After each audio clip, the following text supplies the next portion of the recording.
Oh, we're live? Live? All right. Man, just looking at you sitting here at this table is just like, to me, is one of those moments of like I've listened to like one of the best people, like who could possibly interview people like so often. And then I just come up and talk with comics and now you're sitting at this table and it's just like, it's Ryan, I know you've been here and we're friendly, but to have you here is like a real honor. Thank you for saying that. Yeah. I'm flattered and grateful, and I appreciate it. You got a great club here. You're doing all the right stuff here. This is a great fucking club. You actually really care. You actually really look into it. You actually really are proactive. You're pro making this work together. A lot of clubs do not do that. They also don't know how to do that. So kudos to you. Just gotta run ads. You just gotta run ads. Really, but it's so easy. It's so easy. Tell people someone's coming. It's so easy on both sides. Yeah. Mm-hmm. You, as far as that, I know it's been a breeze working. You know, as far as collaborating, posting, ads, mutual. It's and the weekend's great. I mean, we're just multiple sold out shows, and but I want to talk about the way you interview. Honeydew really is, and you have a new show with your brothers, which I'm sure is probably exciting for you. Well, it's just it's not a new show. It's still the way back, but just a little spin on it with them. As the co-host? No, they're just guests for a few episodes and stuff. Okay. I went back in the summer to throw out the first pitch at the Orioles game, and people, since I've been podcasting in 2012, like, you got to get your brothers, and they're not coming to California. And they also don't want to do the Honeydew, but they'll get nostalgic with me. And so I was like, all right, this is what we're going to do. So they came up to the city, and we sat in my buddy's junkyard, and we just did episodes of the way back with, I got about 2 months worth of episodes. So it's still part of the same show, but it's like a little mini series within the show. All right. Yeah. It's not something I'm going to keep going, but I'm going to try to get more, as we go along, but not sometime. I want to call you out on the way you interview people. And I noticed that you have an exceptional gift to ask the questions between the words, like in a way that you'll stop and you'll ask, what was this person's emotion or what was going through their head while this moment is happening? And you really find the other side of the story, and how much preparation, first the mind to be able to do that it's wonderful. And you see it in your storytelling on stage. But it really does take a different way of thinking to be able to even think of those questions. Well, again, thank you. I don't prep too much on purpose. I kind of want to be. So some people are like, you should do your research. You didn't know that? No, I didn't, because I want to be. So I don't want to act. I'm not good at that. Right. So, for example, I'll usually do a quick Google on everyone. I had Kevin Nealon on. And as the time we're recording, it hasn't dropped, but it's coming. It's a great episode. But I Googled, and it said that he had a 12-year-old brother who was murdered. So I was like, maybe he'll want to talk about that. But I also know the internet's full of shit a lot. So I always ask every guest, hey.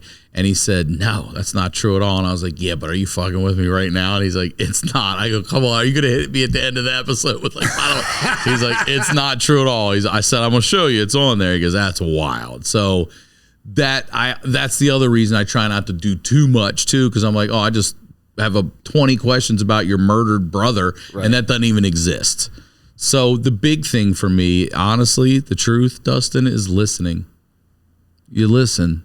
I'm not thinking about other shit over there or here, what I'm doing. I'm really, for an hour, I'm sitting and listening to this person. And I also find through the years that, like, you can tell me who you are and you can puff your chest out and all bravado, but who were you really in that moment? Because that's who you are. Were you scared? That's what I'm saying. Were you crying? When you were locked up in the back of that cop car, were you crying? Were you kicking the fucking seats? Like, that's who you are in those moments is really what I like to get into. Do you have your guests on the Honeydew prepare their stories ahead of time? Do you ask them to bring a new story? I do ask them to submit just, log lines. I don't want you to go too deep on it, like, my mother's cancer or I was adopted or whatever. So we try to get that. All the guests don't do it. So, they're comics. So then they'll come in and some of them are like, we'll just talk about whatever. And I'm like, no, we're not going to just talk about whatever. That's why this podcast is still going, because we're not just talking about whatever. But I try to get just a little bit of info before they come in. When did you start podcasting? I just looked this up. I would say like 2011, 2012 with the Crab Feast. And there was an initial version that then became a version with Jay Larson and I, and we did that for 7.5 years. So at the end of 2018, December 2018, the Crab Feast ends, and then the next week, January 2019 begins the Honeydew. So that one's 7 years. It started in January of 19. Mm-hmm. It's the Honeydew. It's like right after we opened. Like almost the exact same. Yep. And for the first year with the Honeydew, I'm on the YMH network. Did COVID shut you down too? No. We were considered, what was it, necessary? Oh, I can't remember the word they used for us, like nurses and shit. We were allowed to bring news to you and shit. So, but I was with Tom and Christina's YMH network for the first year, and then they all went to Austin, and then I just stayed in LA, and now I'm on my own doing it. And you're doing it really is one of my favorite shows. The guests, the comics, the stories behind the storytellers, and you on stage you tell amazing stories. I mean, you bring that, so stories are really like that encompasses a lot of what you present and deliver at the same time. Yeah, I am definitely not a Anthony Jeselnik, Stephen Wright style comedian. I am it is harder for me to do shorter sets. Like back in the day when people are like, you got to do a quick 5, I'm like, fuck, my setups take 5. You know what I mean? Shit like that. It's harder for me. Earlier on, people get nervous to do longer sets, maybe because they don't have the material, but I would get nervous to do shorter sets because I'm like, shit, what am I cutting out of that tonight? What can I still pull out? And then honestly, those exercises along the way help you trim fat and stuff because you're like, I didn't fucking need it. You came out tonight and you told a story about a driver you had from here, not just the driver I had, right? The guy I had last time I was here. Yeah. And you start going, I gave a cackle in the back, like, because before, as soon as you said, all you had to say was the last time I was here, and I'm like, oh fuck, I know where he's going. Yeah. And the next thing I know, I'm like, bro, he's been on stage 20 minutes and he's still talking, and he's just wrapping up with the driver and just murder it. Was it 20 minutes? I gotta. That's what I'm talking about. I gotta trim the fat out of that story. No, it was all like 15 maybe, but it was. They were with you the entire way.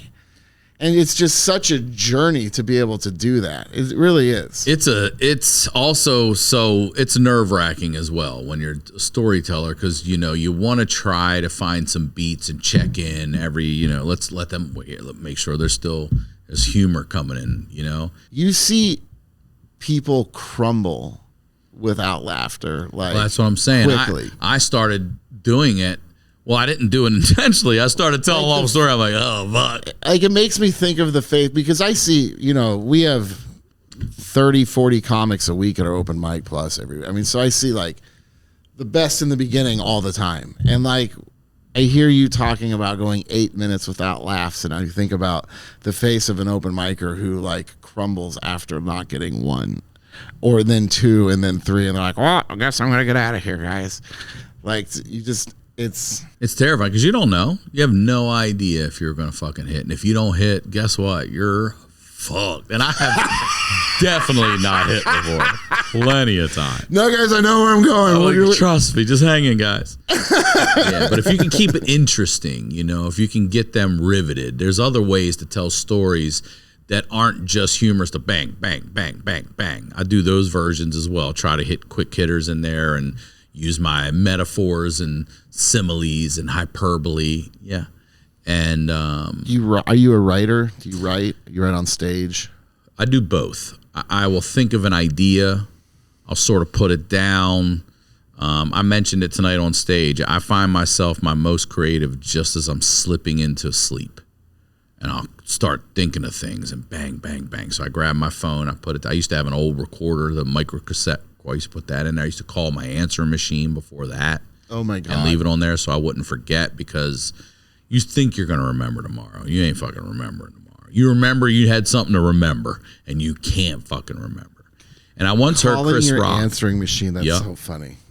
And I was so pleased with myself, because I had been doing that for years. I'm like, talk about this, or hey, I would always say, hey, it's me. Talk about this, and I go home and I'd hear it. I have like 7 or 8 ideas on there. And then I once heard Chris Rock years later say that he would do the same thing, and he's right. He said, like, the first time you say something, it's usually the truest you're ever going to say it. And then the art of stand-up is saying that again and again as if it's the first time you ever thought of it or said it, and finding the cadence where it truly came out naturally again and again and again is part of the art of doing it this way. So I would leave that and I'd hear how I said it, and I'm like, okay, great, match that. Different when you read it, Because for like joke formula, set up, punch, set up, punch, set up, punch. How much of that goes into storytelling? For me, I mean, and there's different storytellers, of course, but set up punch, I don't know if it's set up punch more than it's premise punch in storytelling. Like, I'm going to tell you about this, and I don't know that there really needs to be it could be a little set up punch throughout there. Like, for example, I say, I can't tell you how great this guy started. That's a bit of a setup, but I wouldn't call it like I don't know, maybe I guess it is a traditional setup. So just working your way to it, because that's the other thing is, I don't mean to interrupt, but I enjoy the art of that, because a year from now, that story's not going to be that long. It'll be much tighter. So it's fun to know that this is my blueprint, and I'm going to hit this beat, this one, this one, this one, this one. But in between those notes, I'm going to fucking play around and see what comes out of that. That's how I write. So we'll jot some things down, but I do not sit there and I can't. Every punchline. No. And a lot of them come from an audience reaction to, or something some might say. I'm like, oh, that's fucking great. So you draw a map to the key points of the story that you want to follow. Mm-hmm. And that's pretty much what you take. Yep. I would say that's a fair assessment, yes. Okay. Yep. I give myself a point A and a point Z, and there's a few other points in between. But other than that, maybe we're going left and right this time. Maybe we're going right and left that time. Maybe we're going up and down this time. I mean, writing on stage is something that can take years to be able to do. I mean, for some people too, I think the idea of like going up with no material at first when you're a younger comic, is you're like, I'm going to write it this, then you think everything has to be a certain way, and then you realize that like maybe you hit a point you're funnier than your material, so then that's kind of the point that you're like, well, we're just going to go up and talk about it. Mm-hmm. That kind of that early growth there, but to be able to write, I know it's a craft, and I know some people do very well at it. Well, another thing I used to do too, and I think it might have been, I don't know if it was Chappelle, I can't remember, the comedian said they did this too, and I was like, fuck yeah, it might have been Chris Rock again, but I used to have my set, and then I'd have what I was my best, my closer at the end, the thing that I know is going to get fucking laughs. After a while, I would be like, I need new material, so I would purposely start with my closer. Now, it's either sink or fucking swim. So if I'm starting with what I consider my best, I gotta outright and go up. So that started making me a stronger writer and storyteller too. Like, well, and then I'd have 4 or 5 stories, and then I'm saying, all right, well, let's put these in an order, because I do enjoy a through line through things, and I do appreciate, bridging us to the next story and not just coldly going into something else. I like to write and bridge and connect that way too. Do you write? How often do you actually find yourself writing? Are you like a note? Notes and voice memos, nonstop.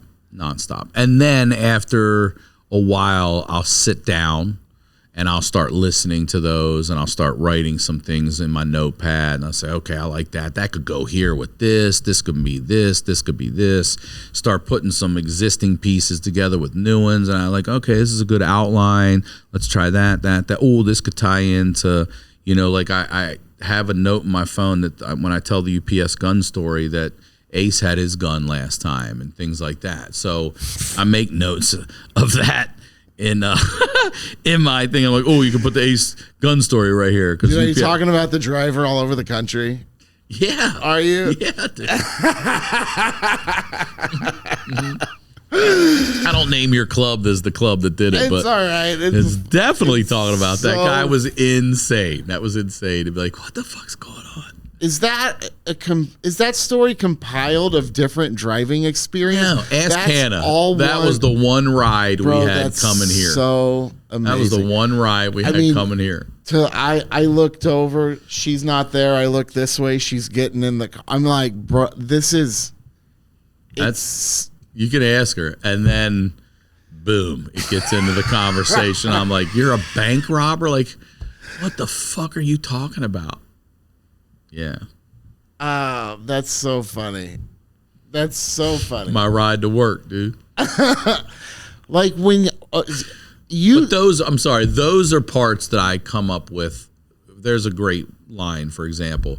I say, this is my ride to work. That comes just out of, getting up and performing and repetition over and over again, and things start to come out of you naturally. So that's a line that came. I would say I didn't write that. The first time when I found out what happened in that car, I think was like your first night on stage or something. Mm-hmm.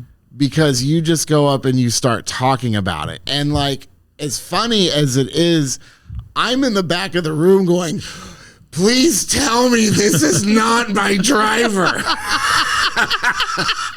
Please tell me your driver is a former bank robber, bro. Just so you know. I don't. My former driver robbed multiple banks. Hold on a second. I need to clear. My former driver is a former bank robber, which I found out from your comedy. Yeah, and I found out directly from him when he was driving me here. And I was like, what? Please don't fire him. Don't tell him I said shit. We haven't worked. That wasn't, I don't remember. That's not, but we haven't worked with him in a while. I don't remember. I don't blame you. But I don't blame you. But my God. And then you're like, nope, that's real. I'm telling it again tonight when we go back down there. Yeah. That was my first Kansas City comedy experience. That's how I got here. Welcome to Kansas City. Yeah, bro. Is that going in a special? Is that going to be? We'll see. We'll see what happens. I don't know about specials anymore. There's 365 of them a year. I don't know what that even is anymore, a special. So you were talking about that. We'll see Downstairs a little bit. Yeah. Do you think they don't mean as much? They definitely don't mean as much. No. Whether it's on it doesn't matter the platform, if it's on a streaming service or YouTube or. Well, on any of the services, they'll tell you. I just had a conversation with Apple too. Podcast comedy is just like, it's the shit. It's the redheaded stepchild of everything. Comedy Central used to put the hour on at midnight, like 11 to midnight or whatever. And we would be, not we, because I never got one, but comedians would be like, why are you putting something I work so hard on at this time of night when no one's going to fucking see it? And the reason is because the business side is stand-up is the lowest viewed programming on our network. So we're going to put it at the worst fucking time slot because no one's watching it anyway, right? And then they get rid of stand-up and they say, you know, we need a show at midnight. And so At Midnight is born. At Midnight was created to take that fucking slot because it already wasn't doing shit. And that's cheaper to do than stand-up specials. So At Midnight gets born for that.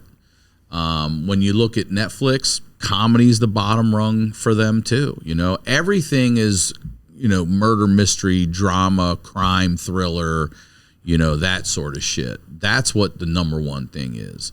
Comedy's not a big deal.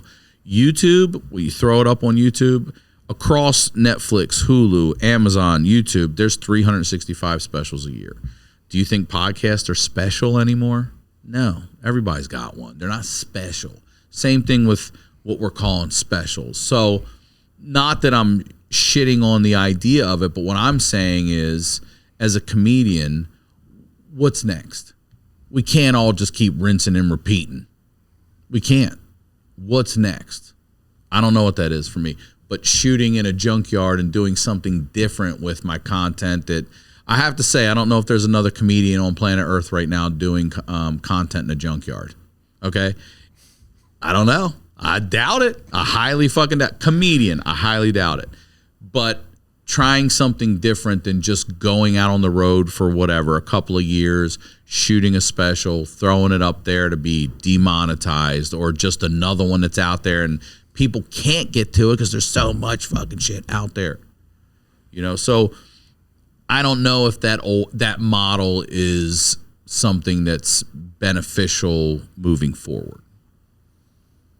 In the sense that it's not gaining you new followers and it's just burning material, or? Well, it gains you some followers and some things like that, depending on what level you're on too. You know, I'm not on Chappelle level or anything, so it can help. But what I'm saying is, as a comedian, like, doing that again and again when everyone's doing that, to me, is madness. Like, what else can you do? Yeah. And also, after a while, you get tired of doing shit. You know, outside of the gazillions of dollars the Rolling Stones have made, I don't know how the fuck they can still get energy to sing Satisfaction. You know what I'm saying? 60 years of that fucking song, and you're still dancing around. You must be making a fuckload. He's still looking for satisfaction. Yeah, dude. He can't get it. Can't get it. He ain't ever getting it. Never gonna get it. Never gonna get it. But if there are 360, if there used to, you know, George Carlin used to be the most prolific writer, at least one of them, in this art form. And it was 2.5 years.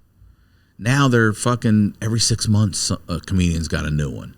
And if you really look at the quality of comedy over those years, it's definitely gone down. And that's not to say that people are bad, but they're turning it quicker and not maybe going out a little longer and developing it. Yeah, and developing it more. And they're just turning and burning because it's got to be a year for some reason. Because Louis fucking one time said a year, and now everybody's like, I got to do it every year. Like, okay. But if there's 365 of this, it might even be more. I'm telling you, it's one a day. I don't know. If you're going to try to stand out, I mean, there's thousands and thousands of comedians, so you're probably not far off on that. Somebody's releasing something, calling it a special, probably every single day. And some people, and no disrespect to them either, I'm just saying, like, some people do crowd work specials, so you could decide to do a crowd work special every 3 months if you wanted. You know what I mean? Like, there's so much content now. Could that be maybe because there's so much content that people are getting so trained for short attention span? Things are so quick and moving so quick that if you don't have something new to put out, like, you can take a special and circulate that in new content for a very long time. Yeah. You could chop it up and put it into shorts and all these things because of that. Right. And yes, you're right. That is what it is. It's the short form. So there was just this but if you're interview with working, Matt Damon. Go ahead. Well, he was just saying, like, he had a meeting, I believe it was with Netflix, and they're telling him, hey, like, can we dial it back on plot and shit like that? We want content for people who are scrolling here and looking here. We don't want holy shit. People aren't doing it. People aren't paying attention to the twists and the turns in the story anymore. They want mindless content back there so people can watch like this. And I was just like, wow. Yeah, we're training ourselves to to look at short form content and multiple screens at once where you're really not fucking paying that much. You didn't hear what they just said, what that dude's name is, who shot that lady, you know. One of the most physically exhausting nights of my life was where they offered a split screen of a Chiefs and Royals playoff game at the exact same time. And you just jump back and forth, and you can highlight the one with the sound. No. Bro, my mom, that's how we watched it. My friends over, my mom, and we would go live sometime, but because they're both in the playoffs. Yeah. You know, and it's too much. I can't do that split screen stuff. I don't want it. I don't need the multiple. I have 2 monitors for work. I don't need 3 for a TV. I don't want that. But I do think the way the industry is going, it makes more sense for people today, I think, to want to put out more content. Mm-hmm. But I do agree that it comes fast. But I think that's what people know, and so they're going to keep going back to that, right? You know. And what I'm saying is, you definitely still need the 60 minutes of content. What is that moving for? What do you do with it? How do we get original and different and make it stand out among a sea of other specials? So then we're not even releasing specials. We're releasing 60-minute to 3-minute clips at a time of the. I mean, but that's what it's. I think a lot of people are going to start shooting content that way, so it's even easier to edit. You know, I'm just going to give you a quick. And you know, the other thing is too, you got to make money with this shit. So depends on where you're working. YouTube, you need 8 minutes minimum to put ads in a clip. So that's why you see, you know, that then these damn networks start dictating how we fucking get content. Well, you want to make money, it's got to be 8 minutes or more to put ads in it like this. Shorts will make you money, but they pay out at a different rate and to do different shit. And you're like, what the fuck are we talking about here? So then you just got to start. I'll say this lastly, because the thing that I genuinely, all of this under the umbrella, is that these networks, these apps, they're gamifying everything. That's the part I don't like. Hey, you know that special you just put out? You got to chop it up into pieces. You got to change the name on it and title on it different ways. Try A/B testing thumbnails, and then once you figure out what starts going, then you hit it like that, and it's like, what the fuck? I'm a comedian. I have 60 minutes of fucking content I'd like to put up here. End of story. I don't want to fucking Instagram will say, oh, if you do 2 more posts, you'll get a badge. I don't want a badge. I don't want to fucking play your goddamn game. And what is happening, I believe, is that these apps and networks want to keep you there. I don't want you leaving Instagram to go to Facebook or wherever. I want you staying right here. So let me incentivize you by earning badges. And, that post will get shown a little more. And if you do this, I'm over that. That's what the fuck I'm over. I'm over having to gamify content and art for these fucking networks. That's maddening. And they change and move the goalposts nonstop. It's great talking to you, bro. We got some motherfucking Rangoon downstairs. Well, we're going to gamify the shit out of this. Go ahead. Chop it up, clip it out, do what you have to do with it. We're going to do it. Yeah, but pay somebody else. That's what I do. I don't want to do it anymore. I don't want to do it. I don't like the game. Like, I don't like the fucking game it's become. It's tired, right? It's tiring. And so since we're in this rat race and in this wheel, it's like, all right, what can we do to fucking make this old game feel a little new and fresh? And someone will figure that out, or we'll do it or whatever. And then everyone does that. You've got a wonderful idea. Okay, but after everybody abuses that, it's like, what are we going to do next? Rip it apart. It's always, what's next? You like that idea, huh? I love that idea. I was stoked hearing Mick just talk about it. I was like, oh, yeah. Such a variety. I don't want to say too much, but yeah, fucking great idea. It's a great show, man. I'll bet. The energy is just through the roof every time.